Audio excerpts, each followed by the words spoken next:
こんにちは、角川スキー総研の遠藤です。今日作るのはこれです。1999年に発売された PDA バイザーデラックス。PDA ってスマホの元祖みたいなもんですけれども、ある意味これがですね、スマホより楽しかった、そういう製品です。これを作っていきます。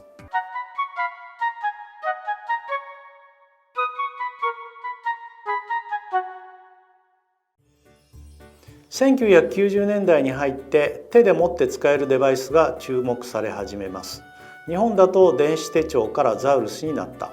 アップルのニュートンなんかも出てきた。そうしたものを PDA と呼んでいました。たくさんの PDA が発売されたわけですけど、その中で最も成功し世界中で使われたのがパーム社という会社から1996年に発売されたパームという端末のシリーズでした。なぜ成功したかというと、Zen of Palm という言葉があるんですが、非常に明確な設計思想に貫かれた製品だったことが大きい。持ち歩くマシンであることから小さくなければいけないので、性能もそんなに高くはない。その上で何でも入れちゃえというのではなく、シンプルな道具を目指した。使う人に少しだけ工夫してもらうことで快適に使えるユーザーインターフェースというものを作り上げました。これちょっと分かりにくいと思うんですけど、Apple のニュートンなんかはアルファベットをそのまま手書きしていましたが、パームではグラフィティといってマシンが認識しやすい独特のアルファベットで書かなきゃいけない。その代わり誤って認識されることはほとんどないと、そういう仕組みだったんですね。